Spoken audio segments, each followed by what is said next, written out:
Buenas tardes. Bienvenidos a la presentación del libro Proyecciones y Políticas de Población en México del doctor Víctor Manuel García Guerrero, profesor investigador del CEDUA en el Colegio de México. Me da mucho gusto darles la bienvenida a esta celebración, a esta publicación que además se da en el marco de los 50 años del centro y creo que es muy oportuno el tema. Me da mucho gusto también darle la bienvenida al maestro Félix Vélez de INEGI, a la licenciada Patricia Chemor de CONAPO y a los colegas internos del Colegio de México, a Manuel Ordorica, secretario general del colegio, y al doctor Reinaldo Ortega del Centro de Estudios Internacionales del Colegio de México y bueno, por supuesto al autor del libro, al doctor Víctor Manuel García Guerrero. Antes de darles la palabra inicial, nada más quería decir que me parece que la publicación de este libro es muy oportuna en este momento.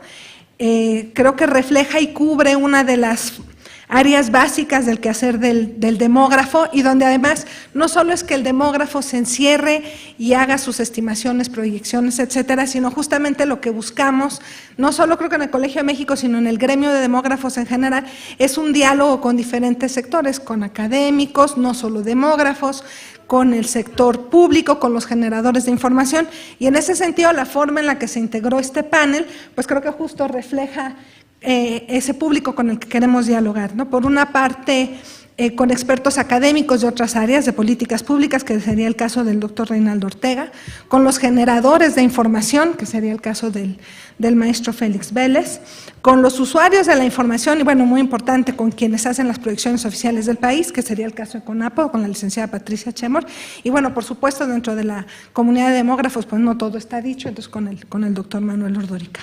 Entonces, sin más que decir, empezaríamos con el programa del día de hoy y le daría la palabra a la licenciada Patricia Chemor Ruiz, secretaria general del Consejo Nacional de Población. Muchas gracias. Buenas tardes a todos. Buenas tardes. Gracias por el honor de compartir esta mesa. Y bueno, si me permiten, quiero felicitar en primer lugar al doctor Manuel Ordorica y a la doctora Silvia Yorguli y al Centro de Estudios Demográficos Urbanos y Ambientales del Colegio de México por estos 5 lustros de trabajo fecundo, de importantes investigaciones de vanguardia en materia demográfica y por su intensa y permanente labor en la formación de destacados estudiosos e investigadores en el campo de las ciencias sociales. Me perdí la celebración, pero espero que me hayan guardado pastel. Asimismo, felicito al doctor Víctor García Guerrero, a quien desde que conocí admiro por su visión y su vocación. Es un gran honor el que me haya invitado a comentar este libro sobre proyecciones de población. Como dice Silvia, uno de los temas importantes del quehacer cotidiano del Consejo Nacional de Población, por ser herramienta indispensable en la planeación del desarrollo económico y social de México y que además es constante motivo de debate. Como saben, en enero de 2013 fui designada por el presidente de la República, Enrique Peña Nieto, para encabezar los trabajos del Consejo Nacional de Población, institución que a lo largo de 4 décadas se ha nutrido y participado de la formación de un gran número de científicos sociales que con su esfuerzo, conocimiento, talento y sobre todo con una gran vocación social nos invitan permanentemente a reflexionar sobre el pasado, presente y futuro demográfico del país. Al asumir mi responsabilidad en el CONAPO, el primer reto a enfrentar fue precisamente el tema de las proyecciones 2010-2050. Ustedes lo saben bien porque lo vivieron y no fue una tarea menor. Además del retraso en su elaboración, había la urgencia de su publicación ya que se encontraba en proceso el Plan Nacional de Desarrollo 2013-2018. Las entidades federativas la requerían y además, como es costumbre, pues las proyecciones eran fuertemente cuestionadas por los especialistas. Recordemos la reunión que tuvimos precisamente aquí en abril de 2013, donde las presentamos a la comunidad de demógrafos. Como ustedes saben, la Ley General de Población y sus disposiciones reglamentarias confieren al CONAPO la responsabilidad de elaborar proyecciones de población que constituyen un instrumento en la política de población. El conocimiento de la probable magnitud y composición de la población en un momento determinado es un insumo básico para establecer con cierta racionalidad las demandas y necesidades futuras de la población y así las políticas y los programas de gobierno orientan los criterios en la asignación de recursos. El trabajo de las proyecciones de población, ustedes lo saben, no se limita a la aplicación de métodos y técnicas de análisis demográfico. También representa un amplio y detallado trabajo de escrutinio de fuentes de información, entre las que destacan los censos y conteos de población, las encuestas, los registros administrativos, e involucra la discusión de hipótesis de proyección con tomadores de decisiones y con expertos de diversas disciplinas, formulando así supuestos posibles sobre las tendencias de la mortalidad, la fecundidad, la migración interna e internacional. Sin embargo, el hecho de que las estadísticas sobre los componentes provengan de fuentes diversas, con diferencias conceptuales y metodológicas, obliga a realizar un trabajo de evaluación y ajuste permanente. La conciliación es el paso previo y la piedra angular en la elaboración de las proyecciones demográficas. Es un ejercicio complejo que requiere un amplio y cuidadoso análisis demográfico con la participación activa de diferentes actores o partes interesadas, investigadores, académicos. ¿Son las proyecciones demográficas simplemente ejercicios académicos o realmente se emplean con fines prácticos? En primer lugar, las proyecciones de población en nuestro país han servido para detectar fenómenos demográficos como el alto crecimiento poblacional, el rejuvenecimiento de la población, el bono demográfico, la distribución desigual de la población, el envejecimiento que se avecina, la fecundidad adolescente, entre muchos otros temas. Y por otro lado, constituyen una herramienta esencial para la planeación demográfica del país, permitiendo delinear el futuro próximo. Se utilizan en la planeación de los programas de las diferentes secretarías y dependencias de la Administración Pública Federal, en la Secretaría de Hacienda, de acuerdo a lo establecido en la Ley de Coordinación Fiscal, en la Secretaría de Salud, en la Secretaría de Educación, en la Secretaría de Desarrollo Agrario, Territorial y Urbano y en la Oficina de la Presidencia de la República. De igual manera, se utilizan en las reglas de operación de diversos programas sociales y son exigencia habitual de los consejos estatales de población. El Programa Nacional de Población 2014-2018, que fue elaborado con las cifras de las últimas proyecciones, refiere que los recientes cambios demográficos en la estructura por edades en la población tendrán impactos significativos en las necesidades sociales a un mediano plazo, por lo que es imprescindible comprender estos cambios y anticipar las acciones necesarias, lo que se convierte en un requerimiento de primer orden para el Gobierno de la República realizar proyecciones adecuadas. Frecuentemente las proyecciones son objeto de cuestionamiento por parte de algunos expertos y especialistas, la mayoría de las ocasiones debido a diferencias de criterios en la construcción de un modelo. Todos sabemos que las proyecciones no son una bola de cristal. En la primera parte del documento que nos reúne hoy, el autor pone en el centro de la discusión la pregunta: ¿qué es una política de población? Haciendo una revisión de los paradigmas de la ciencia política y de los modelos que buscan establecer una relación entre la política y la demografía. A partir de la definición de política de población, sitúa al Estado como un ente con capacidades para modificar el tamaño, estructura, distribución y tasa de crecimiento poblacional. Continúa y el autor da cuenta de manera acuciosa y detallada de la historia de las políticas de población desde el México independiente, haciendo una revisión crítica de las políticas de población en México, hasta ubicarse en el momento en que surgen las proyecciones poblacionales, analizando la relación entre proyecciones y políticas. Nuestro país tiene una experiencia importante de más de 50 años en perspectiva demográfica, en la que destacan, entre otros, personajes como Víctor Urquidi, Raúl Benítez y Gustavo Cabrera, siendo estos dos últimos quienes en 1966 publicaron las proyecciones de población mexicana, que fueron fundamentales para sensibilizar a los gobernantes y cambiar los objetivos de la política de población en México, dando origen así a su institucionalización. Este libro propone una nueva metodología para pronosticar a la población de México desde un marco probabilístico y, a partir de ello, la forma en que los usuarios deben interpretar la información resultante de los pronósticos estocásticos. En México, solo algunos demógrafos han incursionado en el ámbito de los pronósticos poblacionales estocásticos. Entre ellos contamos con los trabajos de Manuel Ordorica, Katia Queseli y Galindo, y ahora se les une Víctor García Guerrero. El enfoque estocástico reconoce que el comportamiento demográfico no sigue leyes determinadas, sino que está sujeto a las leyes del azar. Una de las bondades del método es que permite realizar ajustes continuos a los pronósticos. En la última parte del libro, el autor muestra las ventajas que podemos obtener en incorporar las proyecciones estocásticas en nuestro país, teniendo en cuenta las principales fuentes de incertidumbre que surgen en las proyecciones y creando conciencia en los tomadores de decisiones sobre este punto. Es ampliamente reconocido que en las últimas décadas hubo un enorme avance en los métodos y técnicas de proyección demográfica, situación a la cual ha contribuido, sin duda, la disponibilidad de computadoras capaces de procesar y sintetizar la rica experiencia demográfica de varios países acumulada en muchos casos en una larga serie histórica. Como resultado de esto, los especialistas han experimentado, reflexionado y modelado estas series históricas, de las cuales han surgido nuevas propuestas para efectuar proyecciones demográficas. Este modelo proyectivo es una valiosa herramienta más. Este documento es una guía fundamental en un momento muy oportuno, pues en 2015 se llevará a cabo la encuesta intercensal, a partir de la cual tendremos que realizar nuevas proyecciones de población o adecuar las que ya tenemos. Por la naturaleza muestral de los datos que estarán a nuestra disposición, se plantea un trabajo diferente al que ya se venía realizando cada 5 años en México. Los resultados mostrados en el libro hacen necesarios trabajos intensos en torno al tema y la necesidad de promover la normalización de los procedimientos más actualizados y de amplia efectividad, así como la elaboración de protocolos y programas informáticos para realizar las proyecciones a tiempo y con la utilización de los mejores datos y metodologías disponibles. El valioso trabajo del autor plasmado en este libro viene a refrescar y fortalecer la bien acreditada reputación que tiene la demografía mexicana en el campo de la prospectiva poblacional.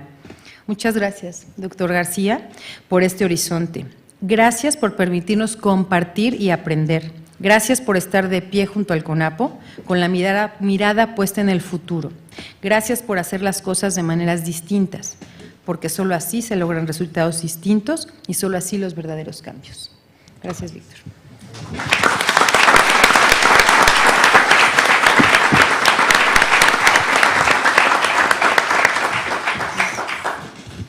Muchas gracias, Pati. Y de hecho la discusión sigue. Ahora la reunión de ALAP fue uno de los temas de las sesiones. Bueno, me da mucho gusto ahora darle la palabra al doctor Manuel Ordorica, secretario general del colegio y además director de tesis de Víctor. Muy bien, muchas gracias, Silvia. Bueno, Patricia Chemor, muchas gracias por estar acá. Además, el CONAPO también cumple, es su cumpleaños, ¿no?, de la Ley de Población, ya son 40 años, entonces estamos de muchos cumpleaños, como van a ver a lo largo de mi presentación. Qué bueno, porque pues, no va a haber un solo pastel, va a haber varios, entonces podemos aprovechar. Y bueno, están aquí Félix Vélez, con quien hemos tenido una excelente relación ahí en el Instituto Nacional de Estadística, y mis colegas, también Reinaldo y desde luego Víctor Manuel García. Bueno, en primer lugar quiero felicitar a Víctor Manuel García por su libro Proyecciones y Políticas de Población en México. Este trabajo es el resultado de su investigación doctoral que ha culminado en un exitoso libro. Reinaldo y yo tuvimos la oportunidad de guiar este excelente trabajo. En este año tenemos la oportunidad de festejar también el cumpleaños número 60 de las proyecciones que realizó la División de Población de Naciones Unidas en 1954. El interés de pronosticar el futuro demográfico de México es relativamente reciente. Esas primeras proyecciones para México tenían 3 hipótesis: alta, media y baja. Todas subestimaron por mucho a la población al año de 1980. En pocas palabras, no acertaron. Luego nuestros pioneros Benítez y Cabrera, ya en los 60, nos pusieron el ejemplo para continuar nuestra tarea. Pero ahí arrancamos. Hoy se presenta aquí un enfoque diferente. ¿Para qué nos han servido las proyecciones? Unas, las primeras, para calibrar los modelos, sí, como las bujías. Otras para intentar alcanzar la demografía que deseamos. Otras, como la de hoy, como la que hoy se presenta, para captar tsunamis y cisnes negros. Aunque hay que reconocer que por más perfeccionen los modelos, si las cifras tienen deficiencias, no hay modelo que se aproxime al porvenir. Por ejemplo, todavía no tenemos con precisión cuál es el número de nacimientos en el país, buscamos acercarnos lo más posible. Los seres humanos siempre queremos predecir los acontecimientos futuros, ya sea mediante la magia o a través de la ciencia. Hemos diseñado veloces computadoras que nos permiten presentar un gran número de escenarios. Víctor trabajó en su tesis Proyecciones de población estocásticas, intentando saltar el enfoque determinista, ir más lejos. Este interés de él radica en el hecho de que los componentes de la dinámica demográfica no tienen trayectorias claramente definidas, pueden cambiar dependiendo de la sensibilidad de la variable poblacional.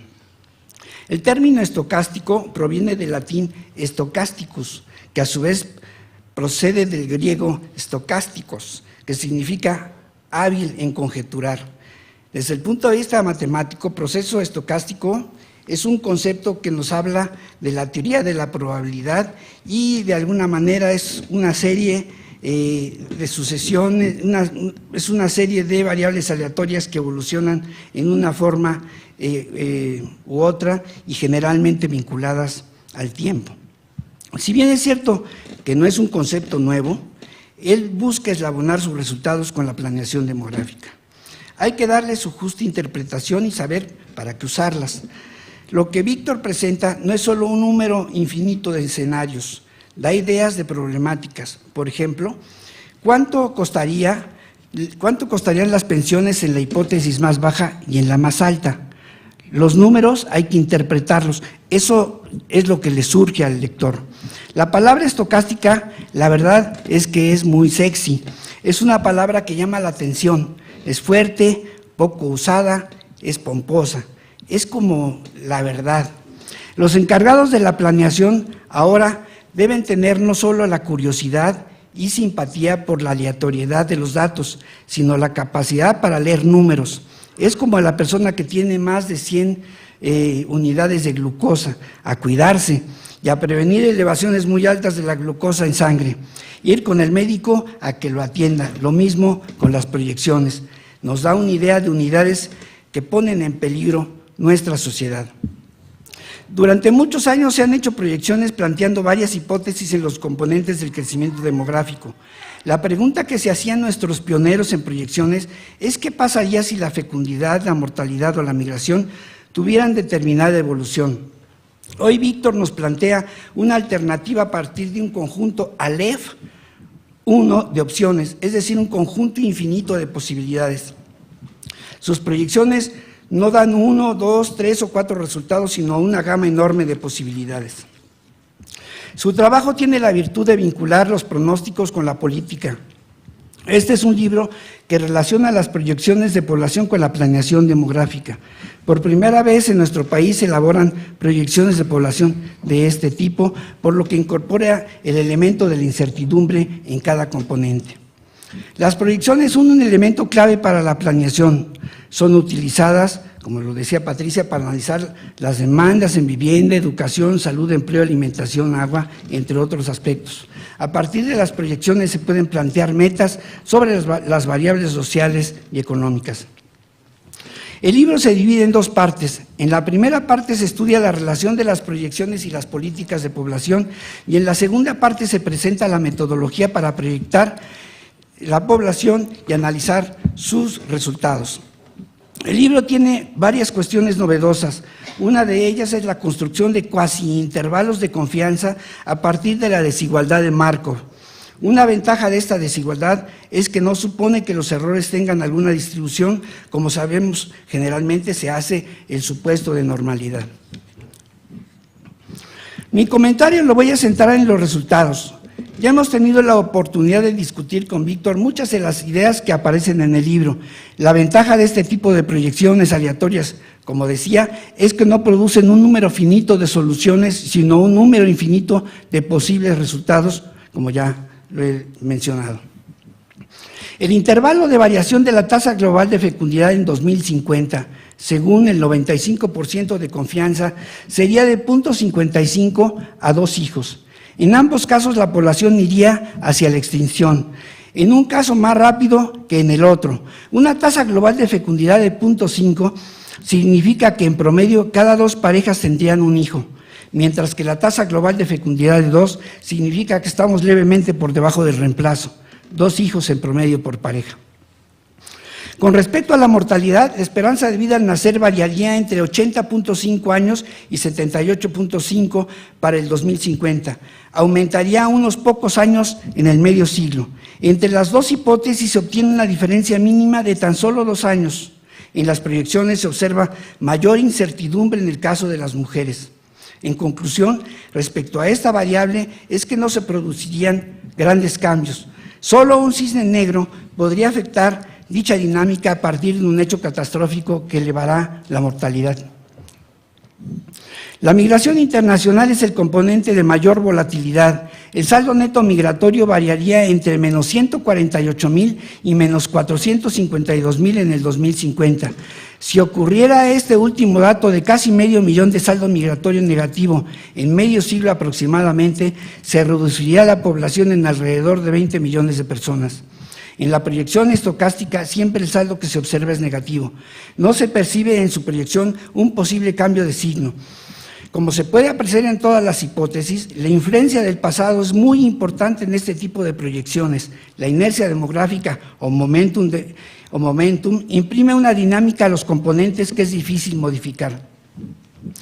Con una tasa global de fecundidad por debajo de 1 y un saldo migratorio de casi 500,000 negativos, no solo tenemos un cisne, sino 2 cisnes negros.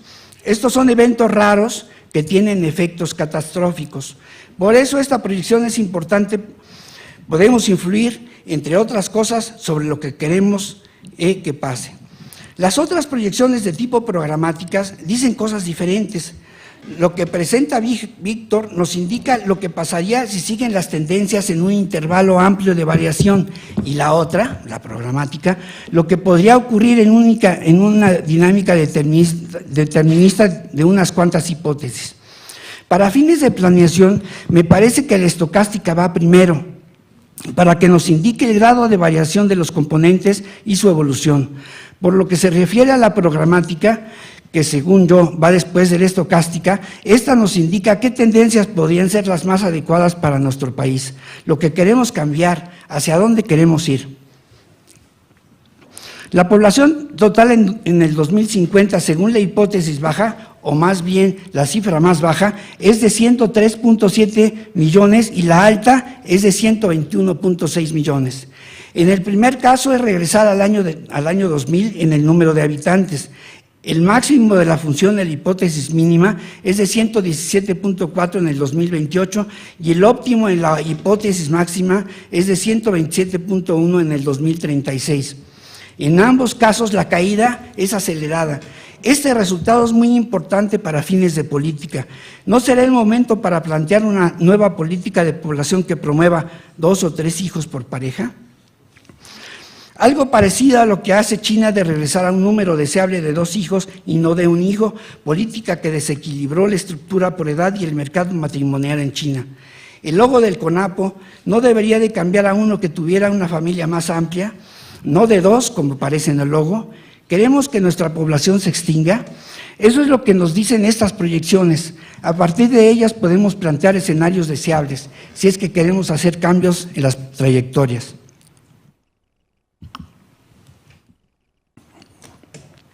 El trabajo de proyecciones y de política que nos presenta Víctor en este libro es un buen ejemplo de cómo los números nos enseñan a prever el futuro.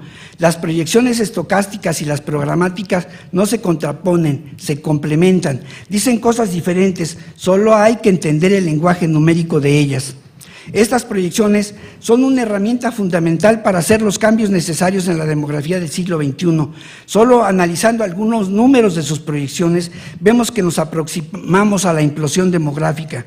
Una lectura cuidadosa de la información nos da luces de lo que podría ocurrir. Con pocos datos tenemos la oportunidad de ver un rango posible de variación de los componentes demográficos. Un hecho que es necesario preguntarse: ¿Qué ocurrió para que nuestra política de población se convirtiera en una política de Estado transeccional y ahora Patricia busca mantener esa trayectoria en ese sentido? Bueno, pues los invito a leer el libro a fin de que tengan una visión novedosa de la metodología estocástica de proyecciones y de la evolución de nuestra política de población. Muchas gracias.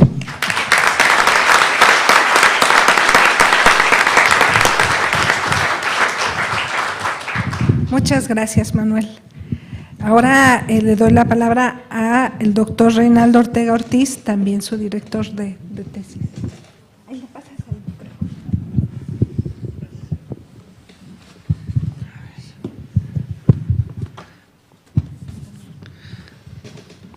Muchas gracias. Pues, en primer lugar, me sumo sin duda a la felicitación que han hecho mis colegas del trabajo de Víctor Manuel García Guerrero. Voy a hacer una pequeña historia breve sobre los orígenes de este trabajo, de este libro, que sin duda presenta retos muy importantes tanto para las políticas de población como para el Centro de Estudios de Desarrollo Urbano y Ambientales. Este libro en realidad es fruto de algo que creo que es poco común en nuestra institución y que es un verdadero trabajo interdisciplinario. Yo conozco muy pocos trabajos en los cuales los investigadores inviten a colegas de otros centros a dirigir una tesis, a plantear las preguntas de investigación. Y en ese sentido, yo creo que este es un éxito, sin duda, y una muestra de que el trabajo entre los distintos centros del Colegio de México es posible. La mayor parte de las disciplinas en el mundo han ido avanzando a partir justamente de estos esfuerzos interdisciplinarios. Y en cierto sentido, en el colegio, si bien hay trabajos colectivos, no es común.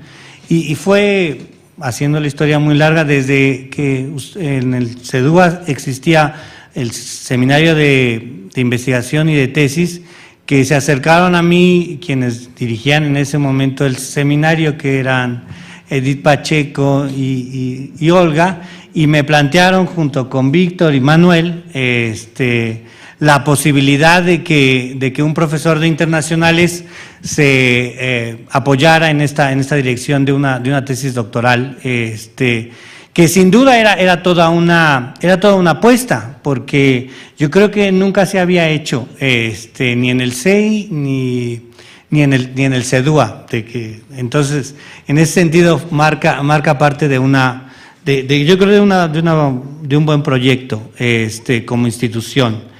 Pero más allá de esto, sin duda quiero agradecer al CEDUA y a Víctor Manuel la oportunidad para comentar este libro.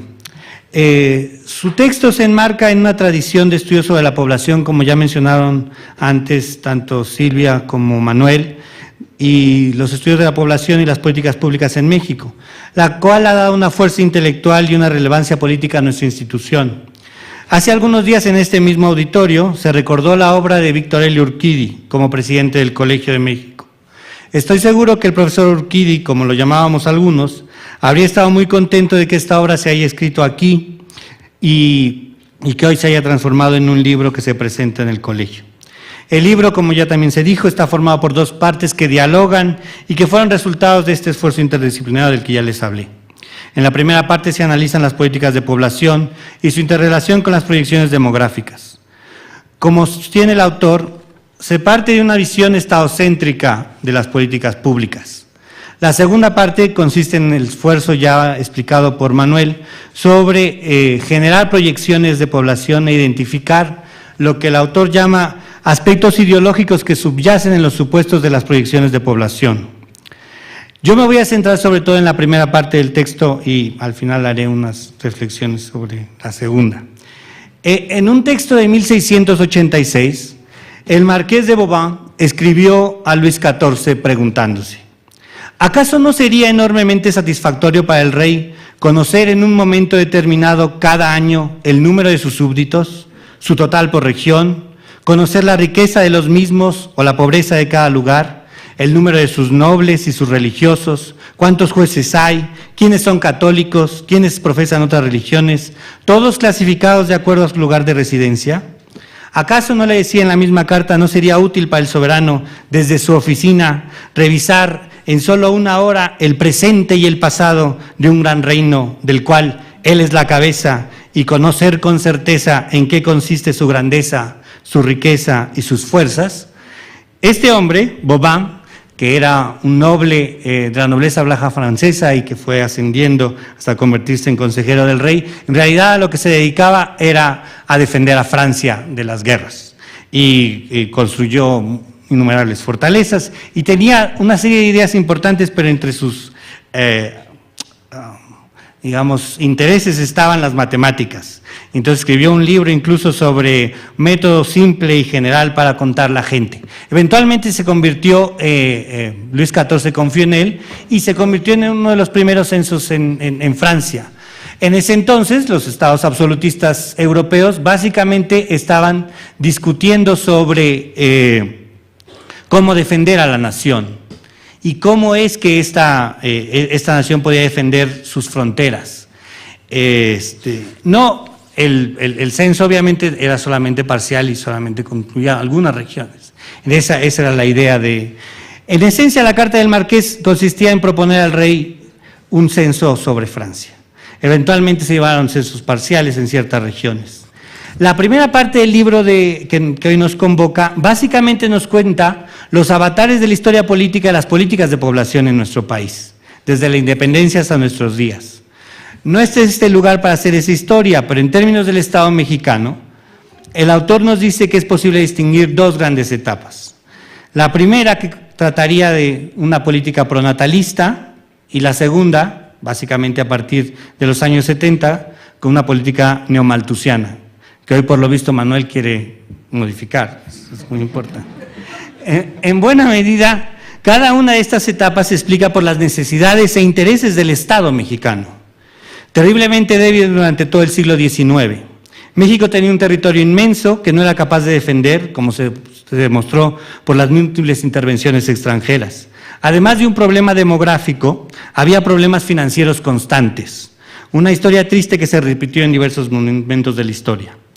Ahora bien, desde mi perspectiva, el esfuerzo científico del doctor García Guerrero tiene que ver con pasar de una perspectiva determinista del mundo de las proyecciones, en la cual la variación aleatoria es solo una parte del mundo para la cual no tenemos explicación. La división entre variaciones sistémicas y estocásticas se impone por parte del analista y depende de qué variables explicativas tenemos disponibles e incluimos en el análisis. Y dada la variación de las variables explicativas correctas, el mundo sería, en buena medida, completamente predecible. Por el contrario, en este texto se propone ir hacia una visión del mundo probabilística de las proyecciones, en donde la variación aleatoria existe en la naturaleza del mundo social y político y nunca puede eliminarse completamente. Incluso si logramos medir todas las variables sin error y recolectamos un censo, no solo una muestra, e incluimos todas las variables explicativas concebibles, nuestro análisis seguirá generando predicciones imperfectas.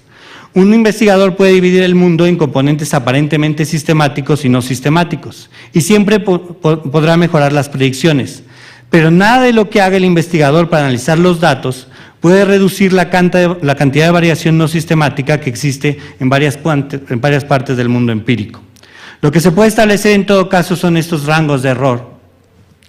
Uno de los objetivos centrales del autor es, según sus palabras, analizar las proyecciones oficiales en cuanto a sus supuestos y resultados e incorporar alguna alternativa metodológica que contribuya a superar las limitaciones de la metodología actual en cuanto al cálculo de escenarios externos, ya que es ahí donde existen las principales fuentes de subjetividad e inconsistencias estadísticas, según el autor.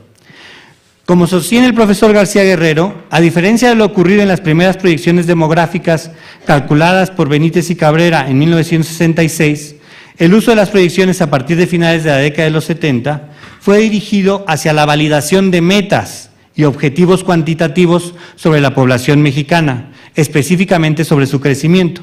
Es decir, a diferencia del ideal planteado en el párrafo anterior, en México se han calculado las proyecciones demográficas después de que se establecen los objetivos del Plan Nacional de Población, con el fin, en buena medida, de verificar la viabilidad demográfica de las metas establecidas. Ha faltado la contraparte realista, que coadyuva a evaluar la primera. Por poner solo un ejemplo analizado en el libro. Cuando Carlos Salinas de Gortari llegó a la presidencia de México y nombró a Fernando Gutiérrez Barrios como secretario de Gobernación, este designó a Luz María Valdés, secretaria general de CONAPO. Valdés tuvo una participación breve en la secretaría, debido a ciertos desacuerdos con el entonces secretario de Programación y Presupuesto, Ernesto Zedillo. Con Valdés al frente del CONAPO se elaboraron proyecciones de población con la finalidad de evaluar las calculadas en el 85. Con los resultados que obtuvo, se llegó a la conclusión de que para el siguiente censo México llegaría a 87.6 millones de personas.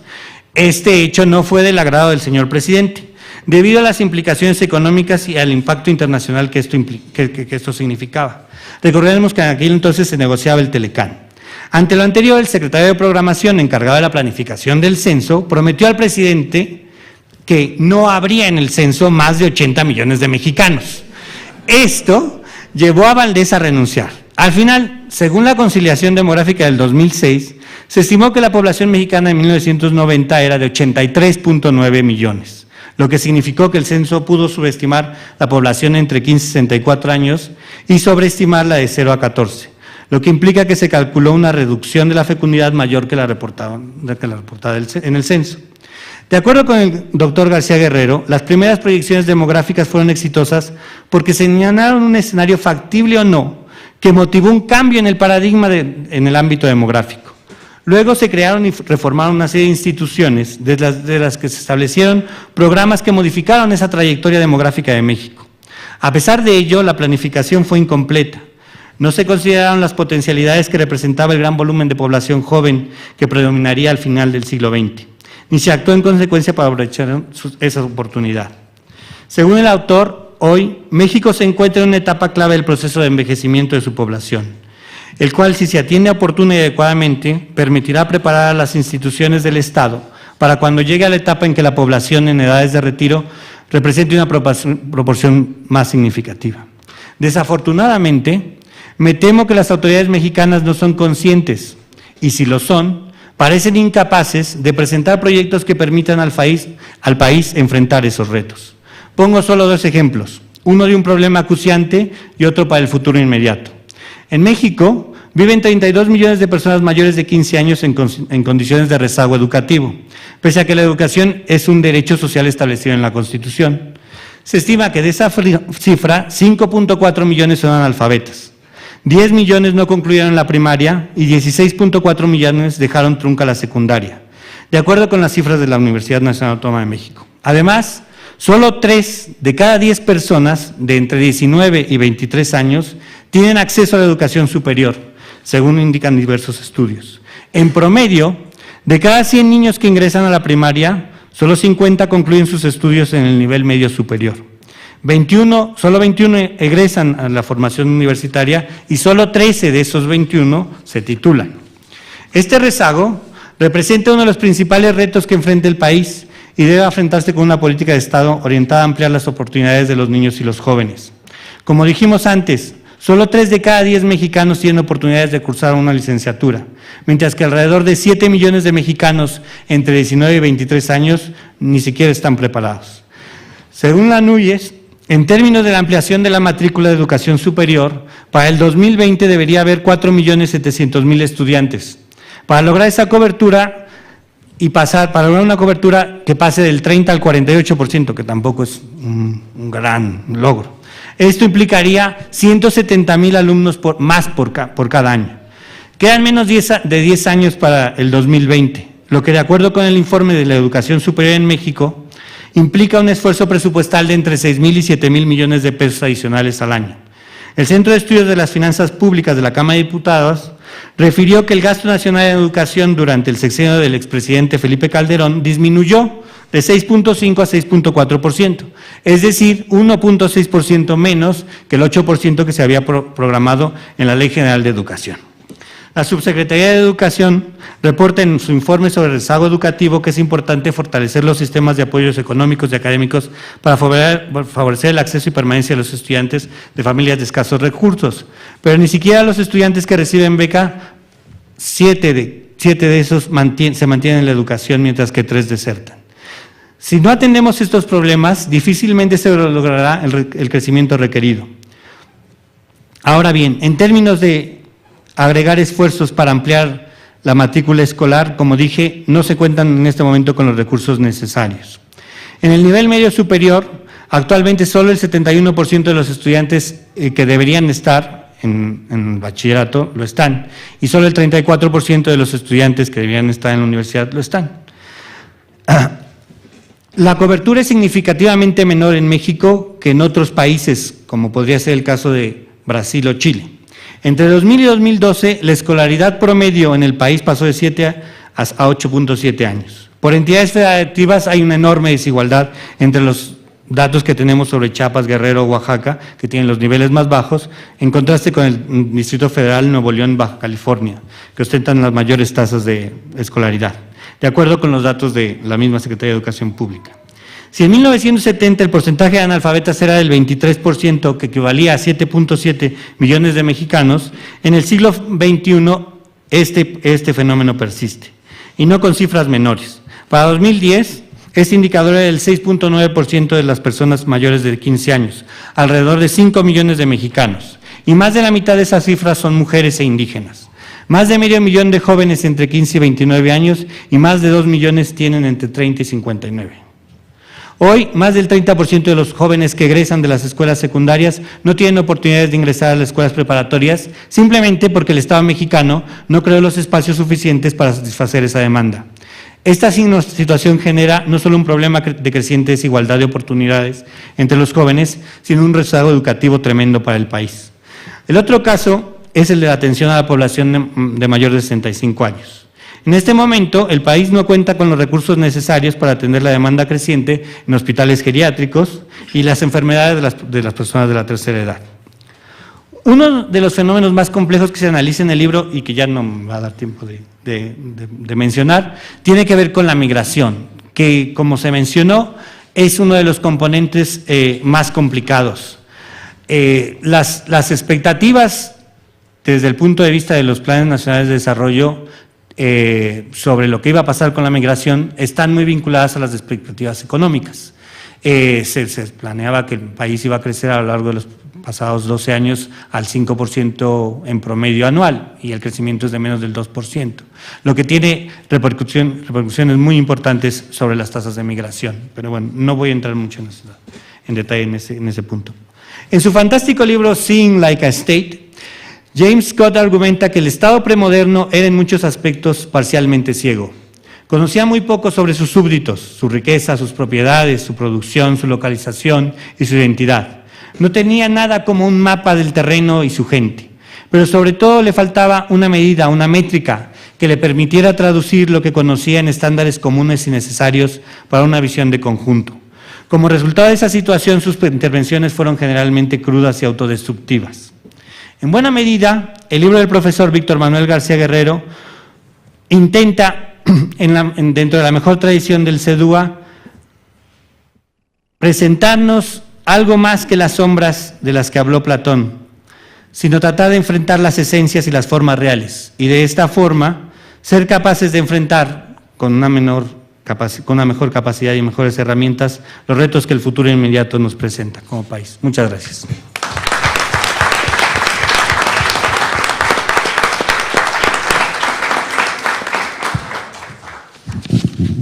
Gracias, Reinaldo. Bueno, vamos a nuestra participación final de los comentaristas, al maestro Félix Vélez Fernández Varela, que es vicepresidente de Información Sociodemográfica del INEGI.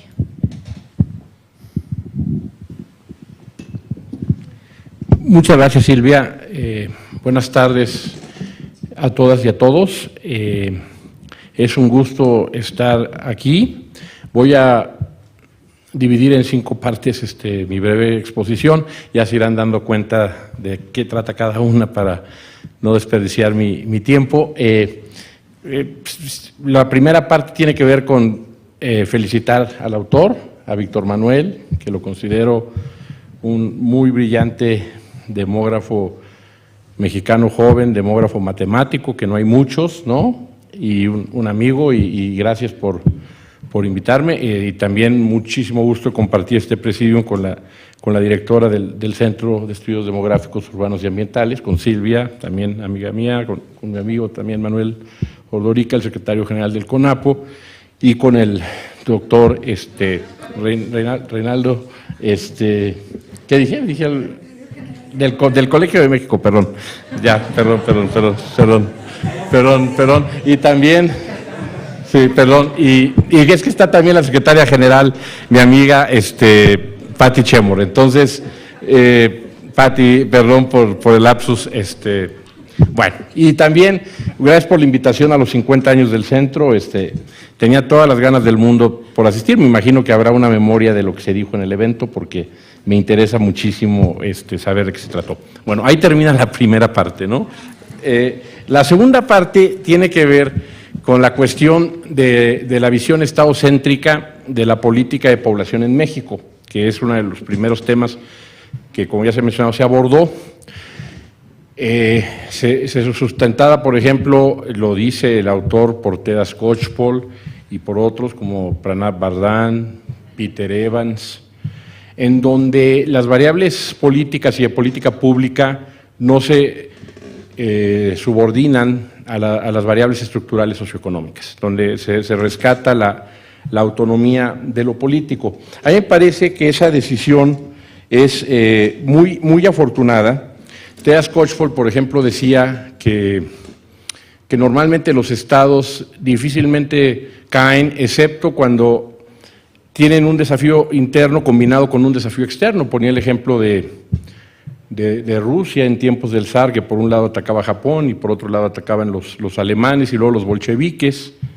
El ejemplo de China nacionalista, que por un lado los japoneses y por otro lado Mao, la Revolución Campesina. En el caso mexicano hay un evento interesante que no se ha mencionado mucho porque también tiene que ver con una ocasión en que el Estado ya de plano no pudo y que ahí sí cayó, siguiendo con Ted Skocpol. Y tiene que ver con la invasión norteamericana de Veracruz, hablando de los aniversarios, que en abril se cumplieron 100 años, porque Victoriano Huerta se vio obligado a distraer sus tropas que estaban combatiendo a Zapata en el sur y en el norte al ejército constitucionalista por la toma de los norteamericanos de Veracruz, y eso le impidió, por ejemplo, en Zacatecas haber tenido más hombres, y en junio pues la importantísima victoria de la División del Norte. Entonces se ve clarísimo que, yo no soy ningún partidario de Victoriano Huerta, no quiero mandar el mensaje equivocado, pero simplemente como también aquí una combinación de un reto interno al Estado con un reto externo resultó letal para el mismo. Y bueno, también siguiendo con la parte de ciencia política, pues él hablaba de que la política de población surge en un contexto de Estado autoritario, y eso me recordó mis lecturas en Princeton de Guillermo O'Donnell, del Estado burocrático autoritario. Me acuerdo muy bien que cuando Mario Vargas Llosa en un evento en México dijo que México era la dictadura perfecta, Octavio Paz alzó la mano para comentar y dijo, bueno, yo me refería al autoritarismo en cuanto a regímenes militares, yo no estoy hablando de México porque en México no es un régimen militar, entonces en ese sentido, pues no cabe en el grupo de países que mencioné. Pero de lo que no hay duda es que sí era un Estado burocrático y pues sí, con muchos rasgos de ser autoritario. Y luego, cuando vemos a historiadores importantes de la economía de México, como John Cosworth, el que hizo los trabajos de los ferrocarriles, él tiene un trabajo con Tortella en donde dice que mucho de lo que pasó para entender el bajo crecimiento de México a partir de la independencia tuvo que ver con las instituciones que llegaron de España y que venían de la misma Castilla antes de la unión de Castilla con Aragón, porque está la visión alternativa como Engerman y Sokolov, que te dicen del path dependency, que las condiciones iniciales se van reproduciendo en el tiempo. Él dice, sí es cierto que había desigualdad, pero mucho de lo que pasó, que impidió, es un libro en el que escribe, que se llama México y España, que coordinó Aurora Gómez Galvarriato, pues tuvo que ver con la parte institucional, no con las condiciones iniciales de desigualdad. Entonces, en ese sentido, pues también es muy afortunado que el autor haya elegido una visión estadocéntrica. Luego hace un repaso sabrosísimo de la política de población y de los intentos por contar la población. Yo simplemente complementaría el censo de 1793, que pues no fue censo en sentido estricto, y que lo tomó Humboldt para hacer sus cálculos de la población de la Nueva España en 1794, y que luego publicó en su ensayo de economía política de la Nueva España en 1815, ya cuando había regresado a Alemania, y en donde estima aproximadamente 5 millones de habitantes, más o menos. El número exacto, pues, no me acuerdo, ¿no? Bueno, y luego también en la parte que ya el autor empieza a mencionar, que es después de 1821, después de que Moisés Austin le aprueba todavía el virrey 300 familias, por ahí de 1819, hay un dato interesante demográfico. En 1810 había 4 millones de habitantes en Estados Unidos, más o menos, y en la Nueva España 5,5.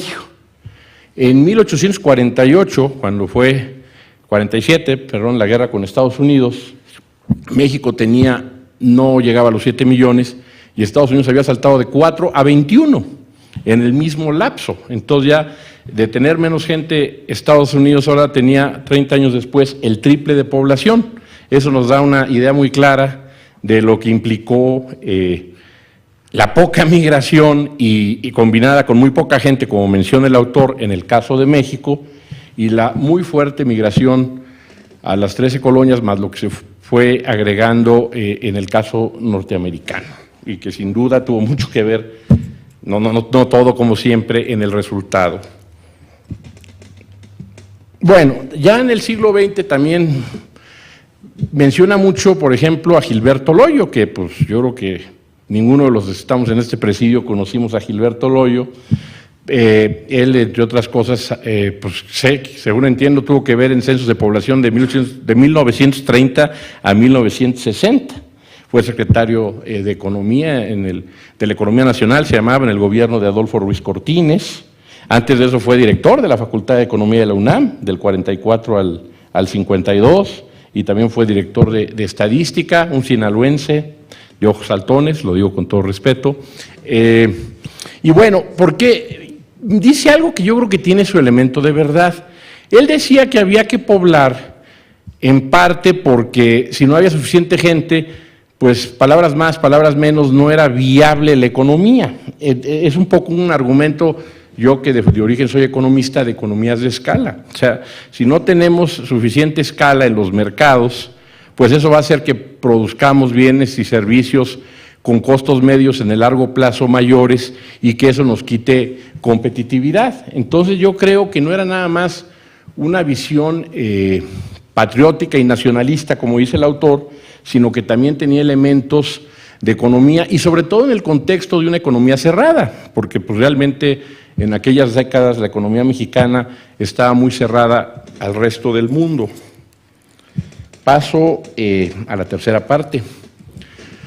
Ya Manuel lo dijo muy bien, muy claro. Simplemente esto me recordó cuando yo empecé a estudiar economía, algo que puede ser una obviedad, que tiene la naturaleza, estoy hablando de la naturaleza de las proyecciones, el proponer aquí el método estocástico, ¿no? Que en ciencias sociales las proposiciones son probabilísticas y condicionales, del tipo si P, entonces Q, que son a priorísticas, o sea, no se vale decir por qué no sucedió, hay que tratar de anticipar las cosas, y el principio del falsacionismo, del tipo rechazo o no rechazo, nunca pruebo nada, y en ese sentido yo creo que el autor está consciente de que esta propuesta es muy conveniente, y a lo mejor en un futuro surge una mejor, ¿no? Es un poco la las características de las leyes en ciencias sociales, y qué bueno que este principio tan básico del estudio del comportamiento humano, tan azaroso, tan aleatorio, ahora se recoja de manera formal a la hora de proyectar escenarios y ver la probabilidad de que ocurra cada uno de ellos, y sobre todo ante eventos no anticipados, los cisnes negros de los que hablaba Manuel. Paso a la cuarta parte de la exposición. En términos de economía, este escenario controversial, ¿no?, de esta caída abrupta de la población por la emigración, porque muchas cohortes se van en edades fértiles, pues me lleva también a pensar en una cuestión donde se vincula la economía y la demografía, desde los modelos keynesianos de Harrod Domar a mediados del siglo XX. El crecimiento de la economía en estos modelos se supone que es igual a la tasa natural de crecimiento de la población en ausencia de cambio tecnológico. Si hay cambio tecnológico, la economía crece más. Y bueno, pues yo creo que si nos vamos más allá de coyunturas de corto plazo, de que si el gasto público es insuficiente, de que si el gasto público es ineficiente, de que si la economía americana está en recesión, pues algo que se deriva de esta visión es pues que difícilmente podrá crecer la economía a mayores tasas dado el crecimiento demográfico que nos espera y el envejecimiento de la población asociado al mismo, si no pasa algo para que haya cambio tecnológico, o si lo quieren ver en los modelos modernos como de Romer, de crecimiento endógeno, donde la inversión va de la mano del cambio tecnológico, pues si no hay condiciones para que se hagan proyectos de inversión, pero yo empezaría por la inversión en capital humano, como decía el doctor Renato, o sea, digo, pues cuesta trabajo pensar que una economía puede tener un buen desempeño en un entorno globalizado con los problemas que tenemos de calidad y cantidad de capital humano. Y se vincula muy bien a lo que estamos viendo y a lo que se deriva de las proyecciones estocásticas del autor. Quinta y última parte. La vida me ha enseñado a no hablar de más, a ser prudente. El problema es que tengo una ansiedad siempre de decir cosas que no debo decir. Pero bueno, quisiera comentar que en el tema de las proyecciones también está el factor político y que no tiene nada que ver con que sea México o que sea un partido el que gobierne, y lo digo porque a mí me tocó sentarme donde está sentada Patti, y me tocó además en época de conciliaciones, digo conciliaciones porque hubo 3 conciliaciones demográficas, ¿no?, y de proyecciones. Sí, es muy difícil evitar que el proceso se politice, como bien menciona el autor, que las proyecciones reflejen los deseos de los policy makers, pero no necesariamente lo que es más probable. Yo ahí sí, y lo digo a título personal y con todo respeto, me parece que debe haber una instancia que sea autónoma para el tema de las proyecciones, que no tiene que ser grande, no debe ser el INEGI, porque el INEGI pues, hace el censo, entonces pues es juez y parte, y de alguna manera para proyectar primero hay que verificar la calidad del censo. Pero sí me parece que ese es un tema que no es menor, y yo escarmenté en carne propia, entonces simplemente no es un comentario derivado de la reflexión teórica, sino de lo que me tocó vivir cuando trabajé en el CONAPO. Quiero agregar también que el tema de la población siempre es un tema de largo plazo, y la agenda de corto plazo siempre devora a las consideraciones estratégicas. Es muy difícil a los encargados del diseño e instrumentación de política llamar la atención sobre estos temas cuando están en lo urgente, en el bomberazo. Agregaría también que sería deseable que las proyecciones de población el INEGI las pudiera declarar como información de interés nacional, pero para eso sería muy importante que las personas que han hecho proyecciones pues digan cómo las hicieron, que exista una memoria histórica de cuáles fueron las metodologías porque luego salen las proyecciones y no queda nada. En ese sentido, reconozco al autor que presente el algoritmo, que el algoritmo se puede reproducir, toda la metodología como debe ser, como lo hacen ahora los jóvenes, incluso te manda YouTube, por si no entiendes de cómputo, para que aprendas en YouTube y luego ya que aprendiste puedas reproducir el algoritmo y puedas con eso hacer otras estimaciones. Enhorabuena. A mí me encantaría que las proyecciones que vengan empiece a ver eso y empiece a acotarse también la cuestión metodológica, porque si no se acota, pues es muy difícil que las proyecciones puedan ser declaradas de interés nacional en términos de lo que dice la ley, de que haya un sustento en metadatos, sobre esa parte sobre todo, ¿no? También creo que debe haber un plazo para que las proyecciones estén listas, porque eso también, digo un plazo razonable, pero no que se tardan 3, 4 años por cuestiones institucionales.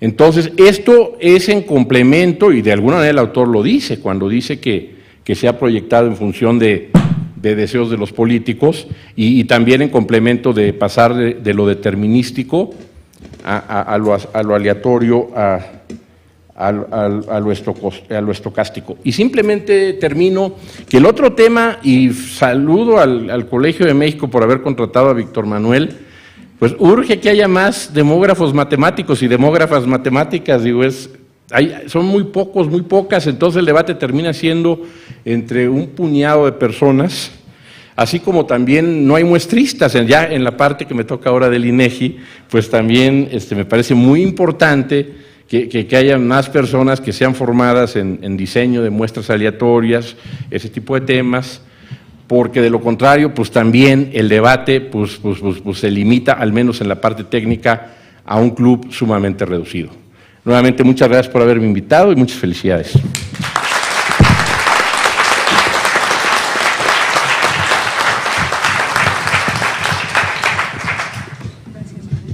Bueno, primero, muy oportuno tu comentario porque hay varios estudiantes de primer semestre, entonces, en términos de la invitación. Lo segundo que quería decir muy brevemente, bueno, es interesante porque esta discusión, nada más quisiera ubicar un poco más, que no es exclusiva de México. No, yo mencionaba justamente que en la LAB, por ejemplo, ahora Brasil, y una de las demógrafas de Brasil hablaba y parecía que coincidíamos mucho en la discusión, las problemáticas, y en este caso el rol que desde la comunidad de demógrafos se hace, y José Miguel Guzmán, que estuvo aquí también el viernes, también hizo mención desde un panorama más amplio de América Latina, y es la presentación del libro, a lo mejor no es el lugar, pero justamente Patti comenzó su exposición hablando de esa reunión de abril de 2013, donde una de las conclusiones era avanzar en la conformación de ese comité de proyección. Entonces, después de la presentación del libro, pues podemos seguir platicando más para avanzar sobre eso. Ya para la parte final de la presentación del libro, le doy la palabra al autor. Muchas gracias. Gracias, buenas tardes a todos. Pues la verdad estoy muy agradecido y conmovido por ver a tantos colegas, amigos, familiares aquí reunidos celebrando el nacimiento de este libro, de esta investigación. Antes que nada quisiera agradecerle a los comentaristas por haberse tomado el tiempo de leer y escudriñar el libro. Creo que sus comentarios y reflexiones enriquecen mucho el conocimiento que yo tengo del tema. Antes de pasar a la parte de los agradecimientos, que son muchos los que tengo, los que debo, quisiera mencionar que el paso por el Colegio de México enriquece las perspectivas que nosotros podemos llegar a tener. Les enriquece en muchos sentidos, porque en primer lugar interactuamos con colegas de muchas disciplinas, con historiadores, con científicos políticos, con sociólogos, con economistas, con lingüistas, con estudiosos de Asia y África, con demógrafos y estudiosos de lo urbano y lo medioambiental. Y en ese sentido yo me sentí muy privilegiado de haber pasado por esta institución y esta obra se enriqueció mucho por esa perspectiva. Aquí se puede ver, sin el ánimo de decir que yo sé de la historia o sé de la ciencia política, creo que en este libro lo incorporo de una manera que para mí resultó fascinante y creo que sin haber pasado por esta institución hubiera sido muy difícil de lograr. Entonces, me considero un historiógrafo, aficionado y un cientista político también aficionado. Y esta obra hubiera estado totalmente coja sin estas dos perspectivas. También quisiera agregar que yo creo en la democratización del conocimiento y que el conocimiento está para ser compartido, para ser difundido y para construir a partir de ello. Y creo que en México ya contamos con los suficientes recursos humanos, con la tecnología, con la ciencia para hacerlo. En ese sentido, yo cierro esta primera etapa de esta investigación compartiéndolo.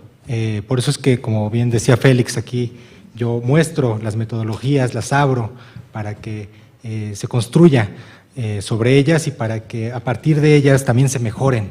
Y con ello también quisiera aprovechar la oportunidad para presentar que dentro de la página del colegio, en proyecciones.colmex.mx, tenemos las nuevas proyecciones de población que están totalmente basadas en la metodología que describo en este libro. Aquí están los resultados de las metodologías que actualizan los resultados que tengo en este libro, que parten del 2010. Están las bases de datos para que las critiquen, para que las estudien, para que las mejoren. Y sobre todo está el código en R, el código hecho para que todos puedan replicar los resultados y sobre todo para que los puedan mejorar. En ese código ustedes pueden pueden ir viendo el paso a paso de cómo se hacen las proyecciones de población. Entonces, en esta página yo los invito a que la visiten. Está compuesta por distintos… No se ve. ¿No se ve? No. Ah, No. no se ve, perdón.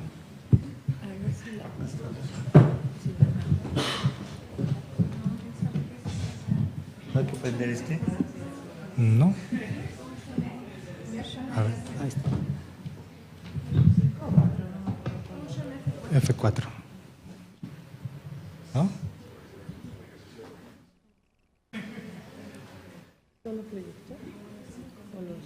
Duplicar. ¿Ya? No creo que va. Ya, ahí está. Ahí está. Ahí está. Ok. No, vete a la anterior, Ok, me regreso. es la página de home. Ok, aquí está la página que pueden visitar, es proyecciones.colmex.mx. Está compuesta por distintas secciones en donde ustedes pueden ver la parte de los datos, se refieren a la fecundidad, mortalidad, migración internacional, población total y algunos indicadores demográficos. En la parte de metodología hago alusión al libro y más adelante se va a incorporar un manual que se puede seguir. Y aquí en esta parte que todavía está por construir está el paquete que llamé Demos R, en el sentido o haciéndole un homenaje a esta revista que publicaba el Instituto de Investigaciones Sociales hace un tiempo. Entonces, para ello quisiera agradecerle el trabajo de la creación del sitio web a Alan Ortega, que se tomó el tiempo y la dedicación para construirlo, y a Sofía Gil, quien fue quien le dio coherencia a todas estas, todo el código que yo tenía escrito y construyó el paquete Demos R. Entonces, bueno, aquí está y los invito a que lo visiten, a que lo critiquen y si encuentran cualquier cosa que me hagan conocer eso.